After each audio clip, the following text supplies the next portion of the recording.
Golden State Media Concepts bring you Book Review Podcast, a haven for bookworms of all ages and the widest genres, from mystery to memoirs, romance to comedy, fantasy to sci-fi. If you love to read, this is the podcast for you. It's the Golden State Media Concepts Book Review Podcast.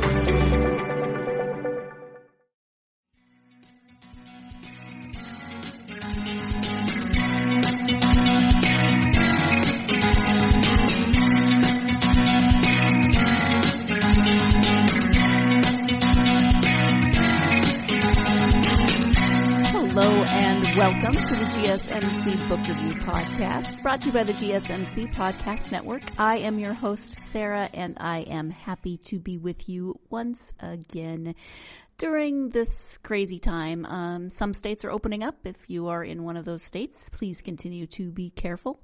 If you are not in one of those states, please continue to, do your best to stay home and stay sane and all of those wonderful things. I do have an author interview for you today. I am speaking with author Marc Graham about two books, actually, one fiction and one nonfiction. So that's always fun when you get to talk about different genres with the same author. The first book that we talk about is called Runes for Writers. The subtitle is Boost Your Creativity and Destroy Writer's Block. Did I mention the author's name is Marc Graham? See, I'm telling you, my brain just does not work properly. The author is Marc Graham. The book is Runes for Writers, Boost Your Creativity and Destroy Writer's Block. The back says, tired of struggling with writer's block? This ancient system helps storytellers across the realm of ideas, the world of muses. By integrating left and right brain activity, you can open your awareness to the subconscious levels where true creativity takes place. Runes for Writers can take you from blocked to unblocked for good. The runes of the Elder Futhark were used by ancient Norse shamans for divination centuries before they came into use as a writing system. Now, novelist and shamanic? Wow, why can't I say that word? The word shamanic practitioner, Marc Graham brings these tools of the ancients into the 21st century. Using a combination of cards, tiles, and dice, writers and storytellers in any medium can silence the inner editor and tap directly into the source of story. With a series of rune castings created specifically for storytelling, you can develop character sketches, troubleshoot scenes, design major plot points, even outline your entire story. A companion to the Runes for Writers story development system, this book is your guide into the fascinating world of deep, intuitive storytelling. So how fascinating is that? I read the back of that book when it was sent to me, and I thought, wow, I have to find out more about this. And so I had a really interesting conversation with Marc about his technique for destroying writer's block. And let's go ahead and turn to that conversation so he can explain it far better than I could in terms of using this system of runes and his process to destroy writer's block. So this interview is with Marc Graham. The first book we are talking about is Runes for Writers. Hi, Marc. Welcome to the podcast. Thank you. I'm so excited to be here. I appreciate your having me. I am excited to have you here, and we are actually here to talk about two of your books. One is fiction and one is nonfiction. Before we get to the books, though, if you could share a bit about yourself so my listeners can get to know you a little bit, that would be great. Sure. I'm Marc Graham. I am by day a mechanical engineer in the construction industry, and by nights and weekends a writer. I have a deep passion for storytelling and for history. I think both of these media have things to teach us and to learn, things that we can learn from. And, I think story has great power to change lives, whether that be through novels, through short stories, through speeches, TED speeches, or cinema. Story is perhaps the most powerful method for change for the human species. And it's something I'm just really passionate about, and I have a great love for in all its genres. Yeah, I think that definitely shows through, especially I want to start first with your nonfiction work. It's called Runes for Writers, because you were just talking about the story, and the subtitle of the book is Boost Your Creativity and Destroy Writer's Block. So I'm really intrigued by this, and very excited to hear what you have to say about it. So can you give an overview of the book? Sure. So it's pretty much as the title suggests. It's really a means of applying the ancient Norse runes, which were at their base element, they were the writing system of the ancient Norse and Germanic peoples, similar to our alphabet. But at a more fundamental level, and I think this is true with all alphabets, they were symbolic, and they were shamanic tools of divination in and of themselves. And so I have adapted them through meditation, through practice. I have adapted these tools of divination to specifically help storytellers connect to their inner creativity, to that inner voice, the muse, the guides, whatever term writers are comfortable with for their own practice. These tools can help them to not only connect to that source of creativity, but really open those channels, so that anytime, they don't have to wait for the muse to come to them anymore. They can call the muse to them. And that's really what I've discovered in my own work, when it's not simply resistance that's keeping me from the page. When writer's block shows itself, it's because there's that blockage between my consciousness, my intellect, and that creativity. And so I've discovered that by using these runes in particular, but there's a broad range of shamanic and divinatory tools that can be used for the same purpose. But specifically in this instance, in using the runes to connect and open those channels to creativity, those blocks simply dissolve. There's no room for them, because that flow becomes so strong. Yeah, fascinating. And it's not a terribly long book. It's only a little over 100 pages, and it's not. How do I say this? It's not as dense as you might expect of a book like this. You kind of expect it to be a little dry, a little textbook-like, but you're very conversational about it. There's one chapter I like that's called "How All This Stuff Works." So it's more casual than textbook, I would say. Sure. Absolutely. What got you interested in runes in the first place? So I've always been a curious person, and you can use that in both meanings of the word. So for many years, I've investigated different esoteric practices. I grew up rather fundamentalist Christian, and so my early explorations were in more of the Western mystery traditions. And as that exploration deepened and evolved, I got more into European indigenous practices, Druidry, and ultimately into the Norse shamanic practices. And so I had known of the runes and looked into the runes for at least 10, 15 years. But then a couple of years ago, I really deepened that practice and began working with the teacher in the runes. And it was actually, there are 24 runes in the Elder Futhark, which is the earliest coherent writing system that we have among the Norse or the Germanic writing systems. And so as part of my practice and my studies, I would take one rune and use that as my focus of meditation for a week. So this was about a a half year long practice, 24 weeks.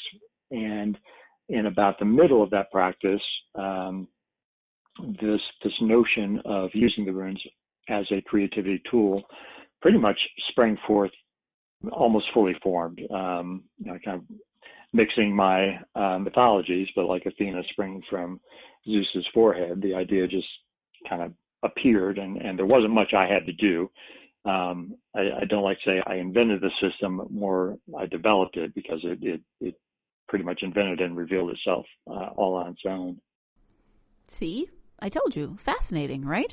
We are going to take our first break of the podcast, and when we come back, Marc will talk a little bit more about the additional research that he did for writing this book, in addition to his own practice of working with the runes. So stay tuned. You're listening to the GSMC Book Review Podcast, and I'll be right back. You really can't underestimate the importance of having the right creative work for your brand or your product. Whether it's a logo, a website, a book cover, or an ad campaign, you really need a quality design to make that big difference pop and deliver your overall engagement and success in a competitive market. That's where Design Crowd comes in. Design Crowd has over 750,000 designers from Sydney to San Francisco ready to help you with awesome creative ideas. They make crowdsourcing work for you.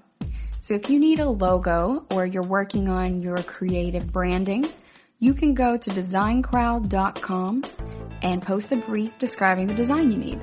And then within about 2 to 7 days, you'll receive up to over 100 different designs from designers around the world. Then you pick the best design and approve payment to the designer. So you're only paying for the design that you want. It takes a lot of the guesswork out of freelancing and out of crowdsourcing. And you don't have to be a huge company like Harvard Business School to use Design Crowd, although they have used it as well. You can start a project on Design Crowd for as little as $99. And if you go right now to designcrowd.com/health and wellness or enter the promo code health and wellness on their website, then our health and wellness listeners will receive up to $150 off of your design project. That's designcrowd.com/health and wellness or entering that promo code health and wellness.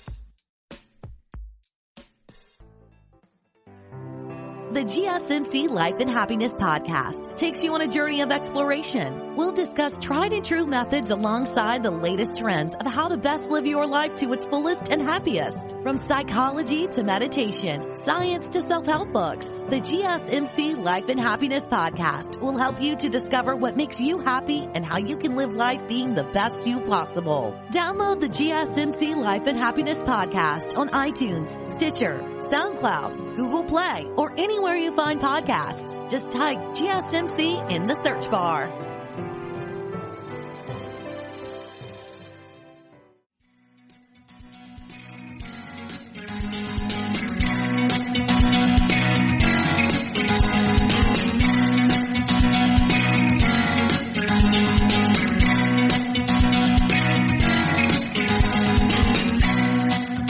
Welcome back to the GSMC Book Review Podcast. I am speaking today with author Marc Graham. We are currently speaking about his nonfiction book, Runes for Writers. Let's go ahead and get back to that interview. And so in terms of writing the book from your own practice, did you do a lot of extra research then for the book, or did you just write about the techniques that you were taught and go from there? I did a fair bit of research. The runes are fairly. I have to say, it's a reconstructed science. We lost our connection to the runes for a good 1,000 years after. I think Iceland was the final Scandinavian country to convert to Christianity, and the runes went deep, deep underground for at least 700 years at that point. In the late 18th century, perhaps 19th century, there began a kind of revival as dilettantes and scholars with little else to do began applying largely, say, the tenets of Freemasonry or Rosicrucianism or some of the other Western mystery traditions, began applying those to the runes, and it's really kind of an apples and oranges kind of thing. There are many, that's a long way of saying there are a lot of different interpretations of what each of the runes means, how to interpret them. So there was quite a bit of research into what I had been taught directly, but then also what do other scholars have to say about this? What are other researchers saying?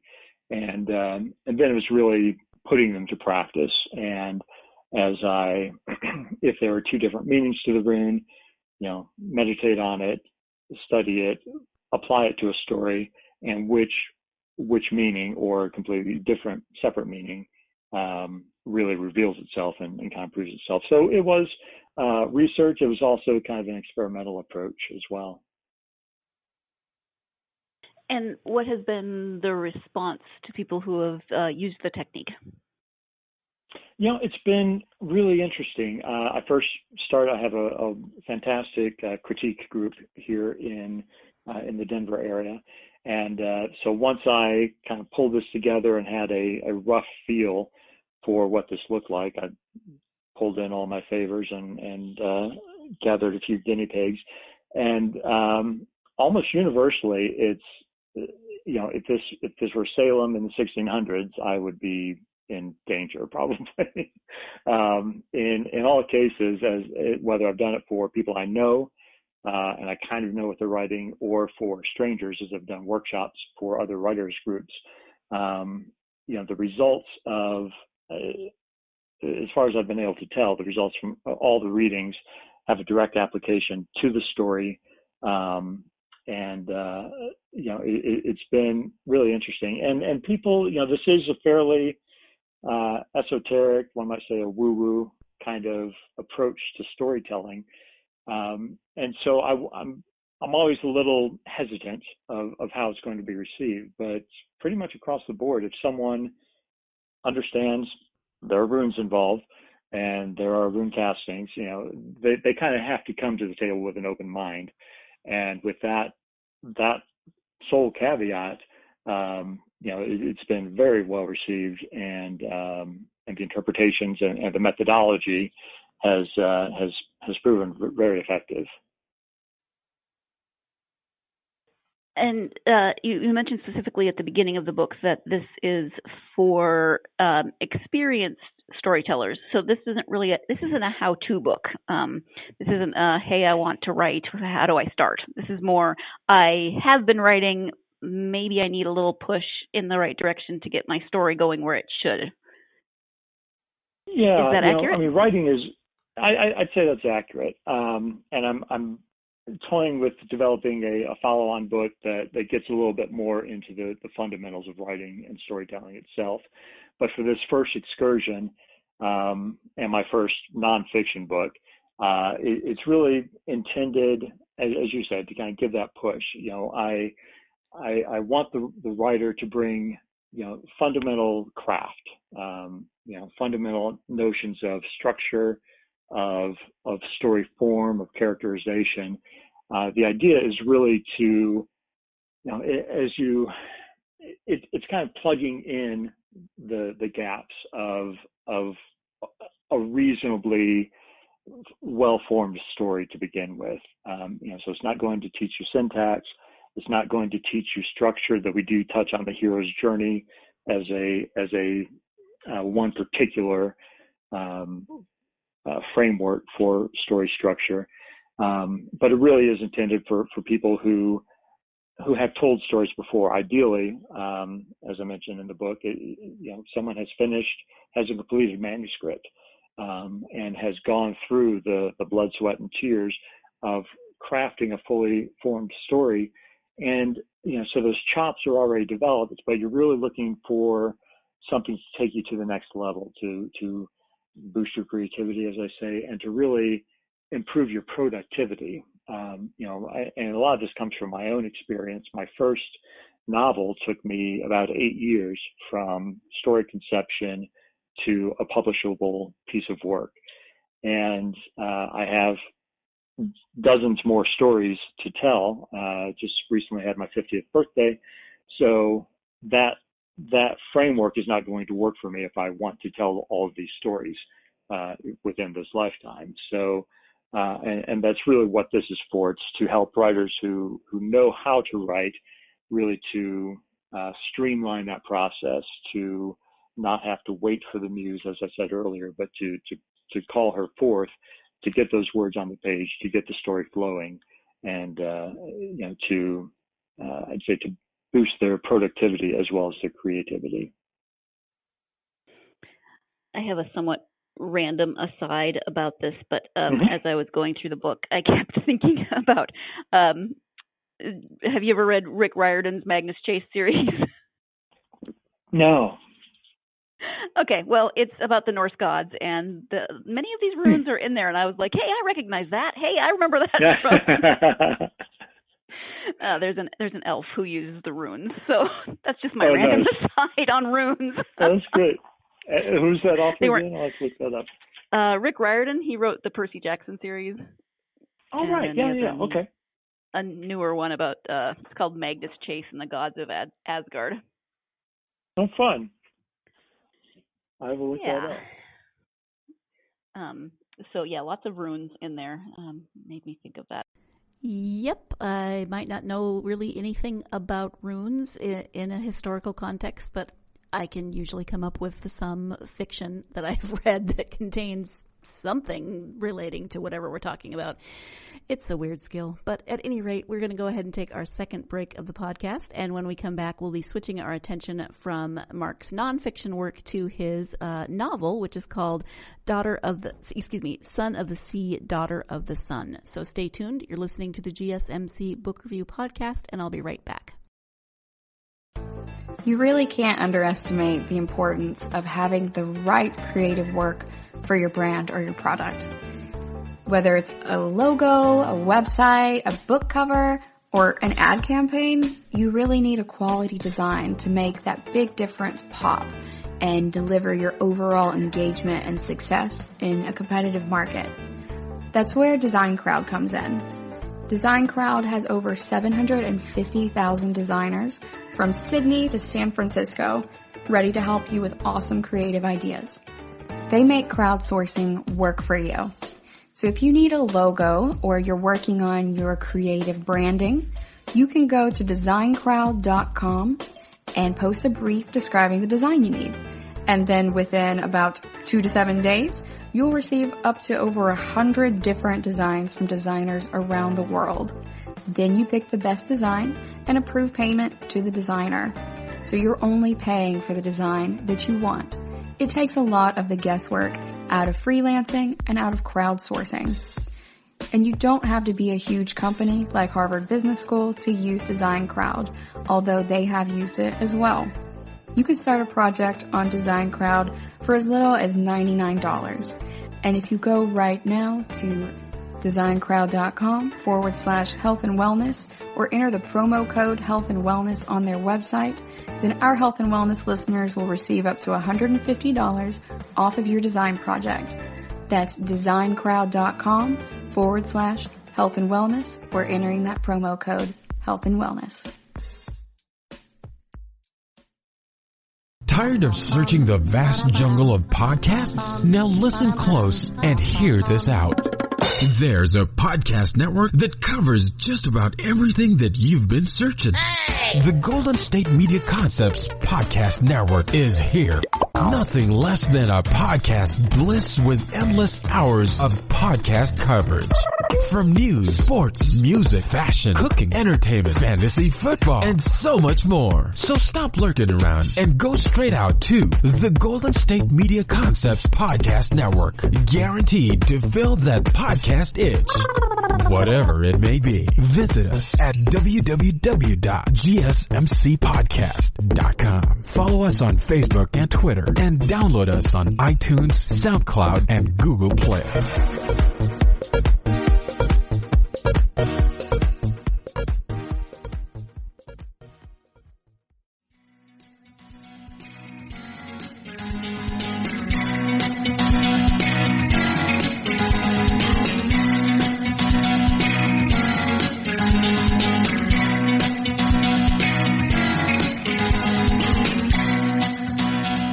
Welcome back to the GSMC Book Review Podcast. I am speaking with Marc Graham today, and before the break we were talking about his nonfiction book, Runes for Writers.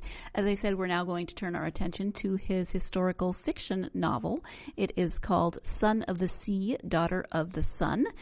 A shipwrecked prince on a foreign shore and a young princess coming into her powers battle dark forces that would destroy her kingdom and their love. 900 years before Columbus, a sailor with a mystical map and a vision of a glorious destiny is shipwrecked on the far side of the world. A prince of Visigothic Spain, Eudula, finds his match in Shaken, daughter of a Mayan king. Can love span the gulf between them, or will they be cast apart by their different gods, or by the dark shaman who desires Shaken for himself? That is the description of the book, and even though in the interview I specifically asked Marc to pronounce the main characters' names, I just stumbled over them, so I do apologize for that. That's the description of Son of the Sea, Daughter of the Sun, also by Marc Graham. So let's go ahead and turn back to that interview. Move on to your novel, and this is historical fiction.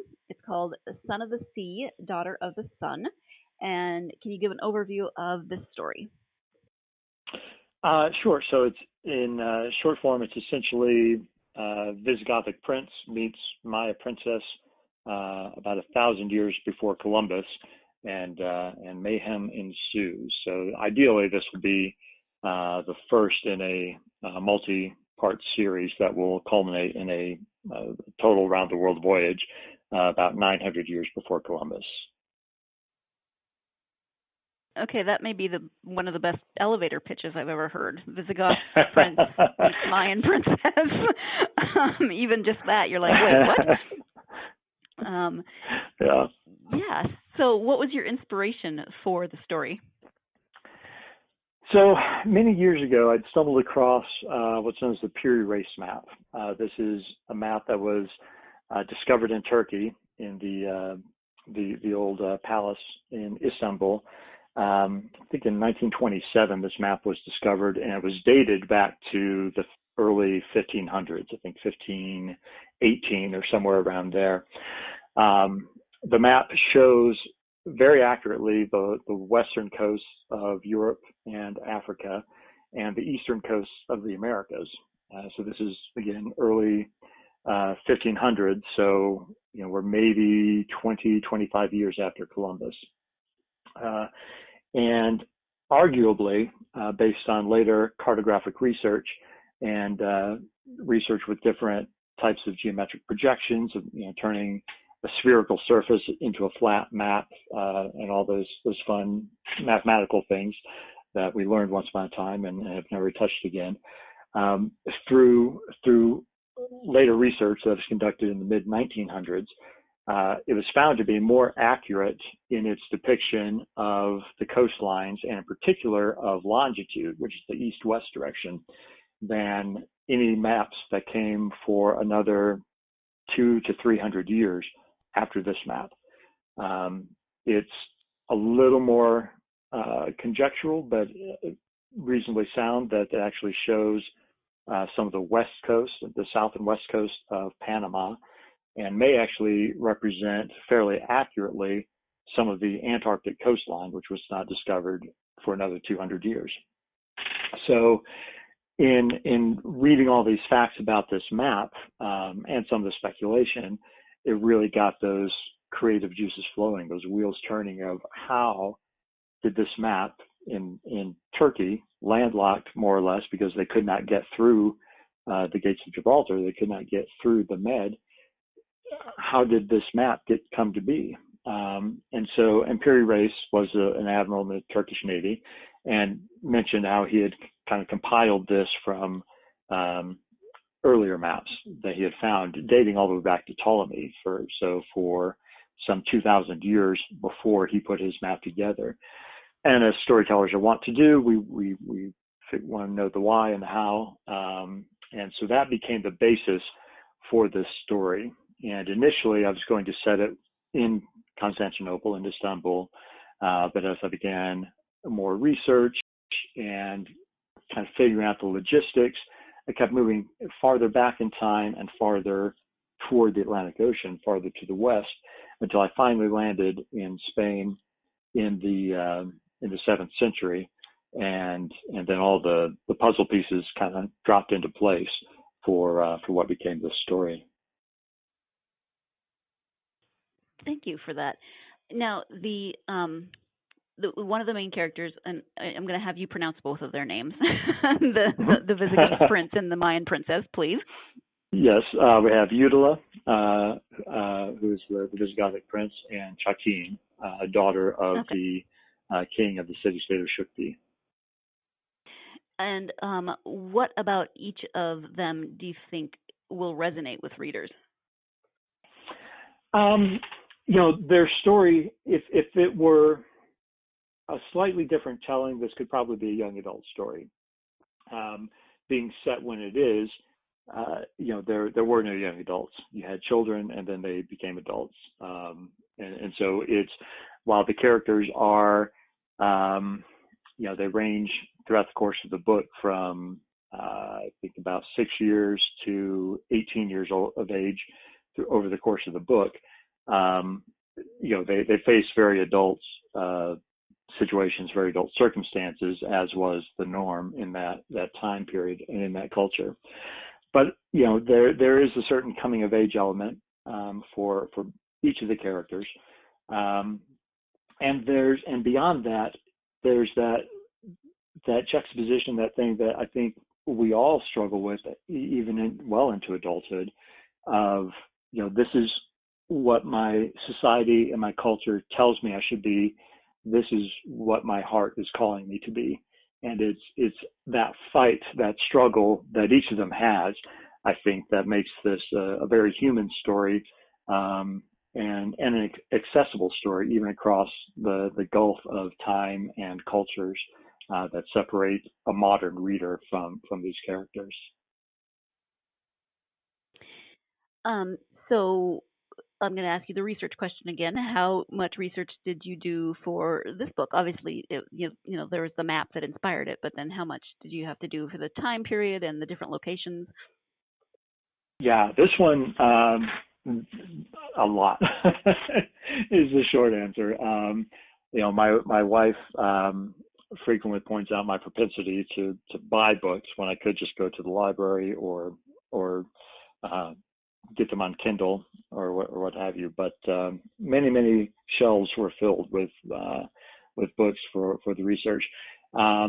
Interestingly enough, the Mayan period was easier to research than the Visigothic period. Even though we've only known about the Maya we've known of them for the last 500 plus years, but pretty much everything had been wiped out. We only just deciphered their alphabet about 120 years ago. And those were the first characters. The major work in that department was done in the 80s and 90s. So that research is very fresh, but it's told us more about their culture than we know about Europe, about Spain in the beginning of the Dark Ages.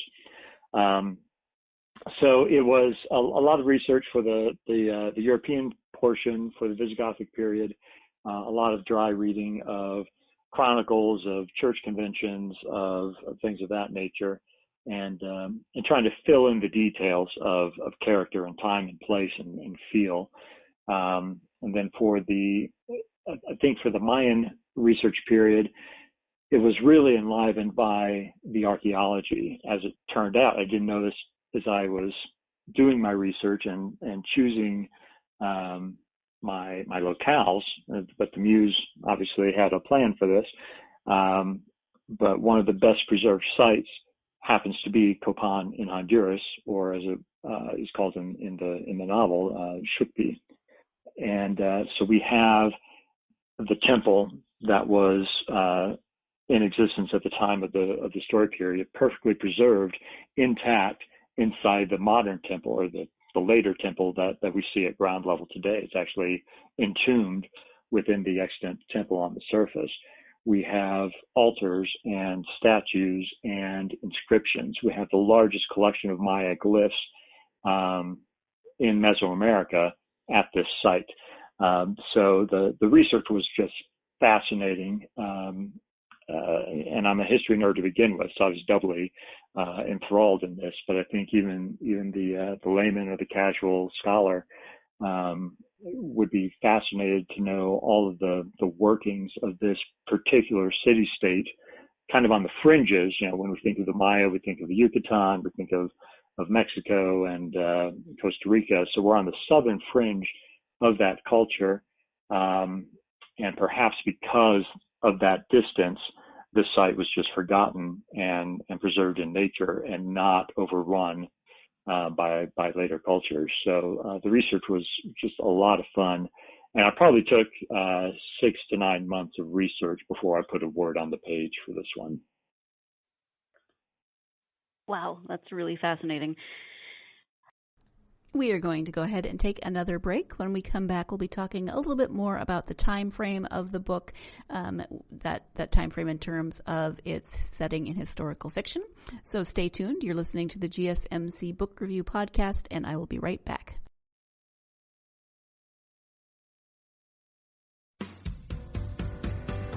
The Golden State Media Concepts Travel Podcast, the show that gives you advice on everything travel. We explore places you've always wanted to go, as well as giving tips for traveling in those places. We'll give you advice on the best sites for travel tips, information, and discounts. Join us as we travel the world, explore cultures, and meet new people. The Golden State Media Concepts Travel Podcast has got you covered. Download the GSMC Travel Podcast on iTunes, Stitcher, SoundCloud, Google Play, or anywhere you find podcasts. Just type GSMC in the search bar.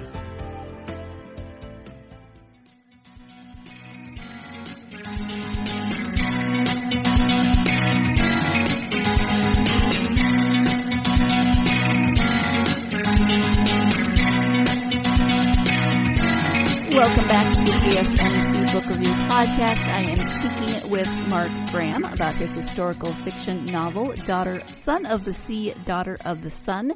And let's turn our attention back to that interview. Often when we think of historical fiction, that can take place anywhere, but we don't often think of this far back. So why, for you, what draws you to this time period?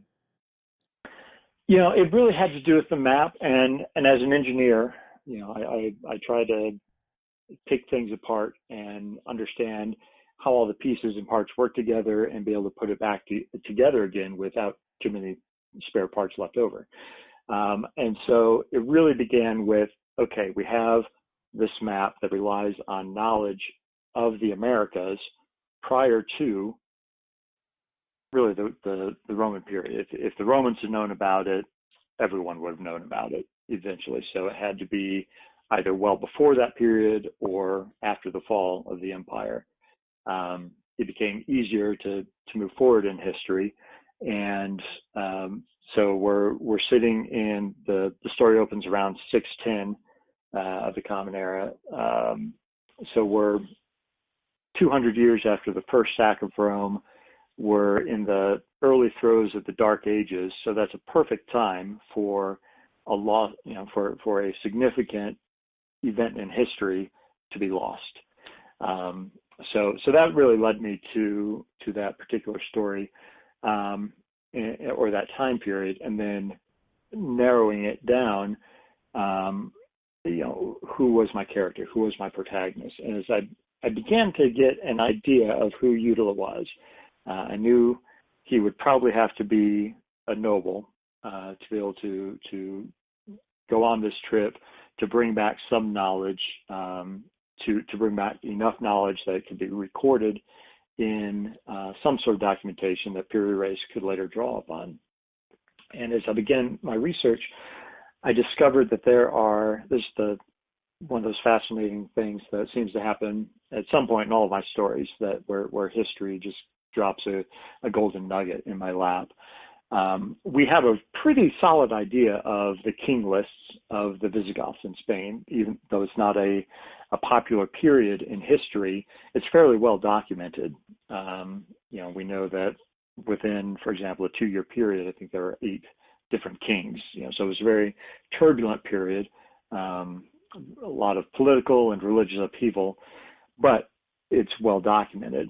Well, there are 2 coins in existence, and each of the kings stamp their own coins, of course, but there are 2 coins that have been recovered from the years that are stamped Eutila Rex Cothorum, Eutila, king of the Goths. And this name appears nowhere in the king list, nowhere in the church chronicles, nothing. And based on the style and the imagery, the scholars have been able to locate it in history to about around 630 or so, where we know this other king it was the middle of his reign, but there are no records of this. So that, of course, raises the even more questions for a writer to start gnawing on. So that once I discovered that, I knew that was my protagonist. So that locked me into the period of history, which just happened to coincide with the golden age of Shukvi, of Copan and Honduras. So those 2 facts just told me that I'd landed on the right time and space for this story to take place. All right, thank you. And then what draws you in particular to writing historical fiction? I mean, you mentioned you're a history nerd, so that's probably part of it. But, that's definitely part of it. What about this genre draws you? Yeah, it's, I think part of it is the maxim that those who do not remember the history are doomed to repeat it. And so I really like to look into the historical framework. And in some ways it's, I have very definite ideas and philosophies about how the world should work and how, the best way, the most utilitarian way to lead your life individually, as a society, and so forth. And to write that in a modern day story can become pedantic, can become kind of preachy and just not necessarily well received. But to put that into allegory in a historical setting, a historical time frame, and then just to tell a story with a lesson behind it, obviously with a strong theme that resonates today, but let the reader draw their own opinion rather than overtly stating what I'm saying. So I find historical fiction a great way to kind of tell those morality tales without going overboard. And it can be read strictly for entertainment. It can be read at that more subtle level for for the satire and for the social commentary. But in addition, it's also fun to look back at a lot of the tropes. There's the well-worn axiom that the history is written by the victors, and also that history is a lie agreed upon. So I like to look back through history, take the story that we think we know, and then reverse engineer that, kind of look backwards through the peephole. And if this is the story or the lie that's been agreed upon by the victors, what was the real story? And so for me, to get those creative juices turning of taking events or stories that we think we know, kind of twist them, turn them on their heads, and think, what might the story have been that then political, religious intrigue, personal motivation, whatever, then warped that story to give us what we know. So sometimes I get a bit of pushback that's not how it happened. Well, that's how it happened in this version. Right. That's where the fiction part comes in, potentially. Exactly. You mentioned that you would like to see this as a series. Are you working on the next installment, or do you have that in mind? I have it in mind. I have 2, possibly 3 follow-on stories that will kind of continue our voyage, explore some other fun things that are happening about this time in history. and eventually we'll get Utila back home. Okay. And are there any of your, this is not your first novel, are there any of your other books that you would like to highlight at this point? Yeah, I have my two earlier novels. The first was Of Ashes and Dust, which is kind of bounced all around history. This is a American Civil War era, Civil War and Transcontinental Railroad, founding of the West era. So if any of your listeners are into that time period, that'll be a fun one. And then Song of Songs, a novel of the Queen of Sheba, which takes us even farther back in time, about 3,000 years, for a retelling of that popular story. All right. Thank you for that. In terms of your writing, I know you said that you are an engineer, but when did you start writing, and is it something that you've always kind of wanted to do or always done? What was that like for you? Yeah, it's as I think about it, I don't remember learning to read, so that's words and books and story have always been a part of my life. And I was very young when I began, picked up the pencil and took my first stab at writing some really atrocious science fiction. Kind of set that aside for a while. In my college years, I had the idea of writing some Clancy-type novels, which will probably never see the light of day to protect the reading public. But it was when I got the idea for Of Ashes and Dust, and that was, in the late 90s, that was finally a story that just would not let me go. It was a story that I had to finish. And once that was done, and the next idea came along, and the next idea, I was stuck. I had to I had to continue doing this. So it's been about just over 20 years that I've been seriously pursuing this craft. Time for one last break of the podcast. When we come back, we'll be talking about Marc's advice for aspiring authors.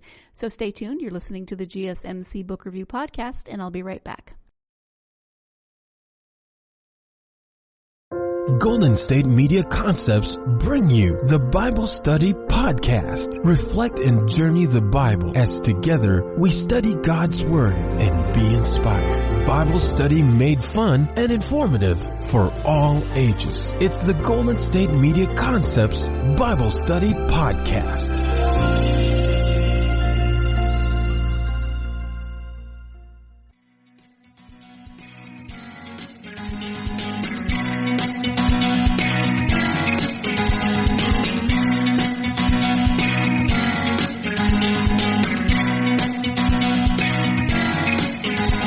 Welcome back to the GSMC Book Review Podcast and the conclusion of my interview with author Marc Graham.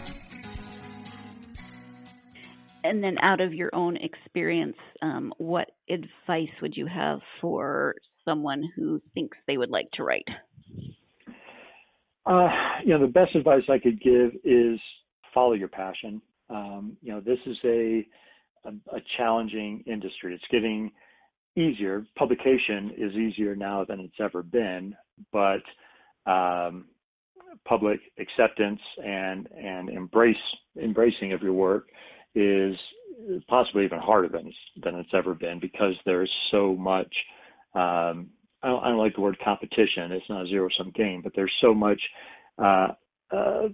distraction. There's so much out there that getting your work found is a challenge. It will be a challenge. And if you're going to weather that, it's not saying success can't be had. It most certainly can. But there will be many challenges, and there will be many frustrations and setbacks and heartache. And if you are writing to the market, if you're writing because you think a particular genre or setting or what have you will capture the public imagination at a particular time, you won't have the the drive and the impetus and the strength to keep going through those challenging times. But if you're writing what you're passionate about, if you're writing the story that has called you to tell it, then that in itself will give a young writer the strength and the encouragement, the stick-to-itiveness to get through those challenging times, to stick to it. Writing in itself is a challenge, let alone all the fun things out there in the industry. But if you're following that passion, then that will give you the strength and the stamina to keep going and to pursue this dream. Thank you. And when you take time to read for yourself, who are your favorite authors or what are your favorite genres? Yeah, as it's probably evident by my choice of genre to write in, historical fiction is my passion, both to write and to read. Bernard Cornwell, hands down, is my favorite author in the genre. Wilbur Smith is another fantastic writer. I have a great number of friends that are also inspiring. Cameron Pasha, C.W. Gortner, Kate Forsyth are also fantastic writers who are writing today in the historical genre. And these are guys that give me a lot of inspiration, a lot of encouragement. All right. I know you have a website, so tell people where they can find the website as well as where they might be able to interact with you on social media. Sure. So my website is Marc-Graham,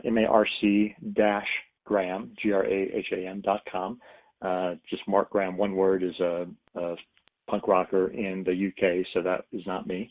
So it's marc-graham.com. You can get me on Facebook at Marc Graham Books. And for the runes, the easiest way and easiest to remember is just runesforwriters.com. All right. Thank you. We've talked about quite a few different things, but is there anything that we haven't covered that you would like to bring up now in terms of writing or your books or anything that we haven't touched on? We've covered a lot of it. I appreciate your allowing me to go on this journey with everyone. I would say for storytellers, either current working storytellers or hopefuls, story is power. We are the shamans of today. We are the myth makers of today.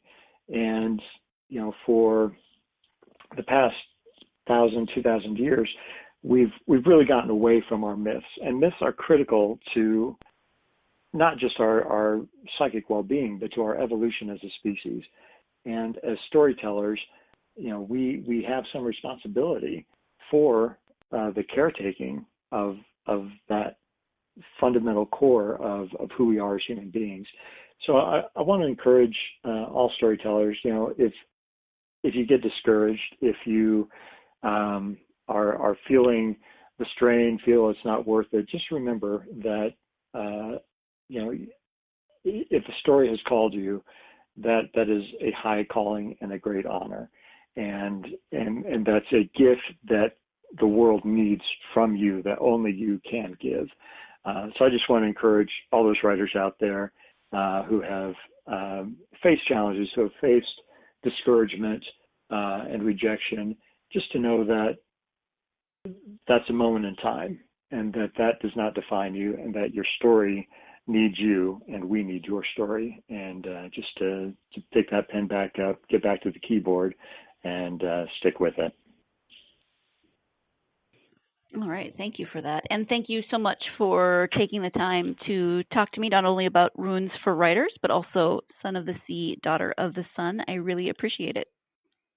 It's been my pleasure. I really appreciate you having me on. Thank you once again to Marc for taking the time to speak with me about both of his books, Runes for Writing, How to Boost Your Creativity and Destroy Writer's Block. If you are a writer or a storyteller of any kind and you struggle with writer's block, you may want to try this and just see if you can make the system work for you as well as it seems to work for Marc. We also spoke about his novel, a historical fiction novel, Son of the Sea, Daughter of the Sun. So I appreciate Marc joining me to talk about both of those books as well as some of his other previous works. Thank you, as always, to you, my listeners. I so greatly appreciate you. We could not do this podcast, of course, without you, so thank you. If you are a fan of this podcast and you have not already done so, it would be wonderful if you could give us a nice review, whether that be 5 stars or a nice written review. Either one is extraordinarily helpful. Please do also follow us on social media. You can find us on Facebook, Twitter, and Instagram, GSMC Book Review. We would love but mostly I would love to interact with you, to hear your thoughts on interviews, to hear what you're reading, I just would love to hear from you in whatever you're doing in your reading life. Thank you again for joining me. Hope your day is going great, and I hope, as always, that day involves plenty of time to get yourself lost in a good book. Thank you so much. And you know what? I forgot to tease next episode. On Tuesday, I will be speaking with author Craig DeLuey about his book, Our War. So join me on Tuesday and have a great weekend. Thanks. You've been listening to the Golden State Media Concepts Book Review Podcast, part of the Golden State Media Concepts Podcast Network. You can find this show and others like it at www.gsmcpodcast.com. Download our podcast on iTunes, Stitcher, SoundCloud, and Google Play. Just type in GSMC to find all the shows from the Golden State Media Concepts Podcast Network, from movies to music, from sports to entertainment, and even weird news. You can also follow us on Twitter and on Facebook. Thank you, and we hope you have enjoyed today's program.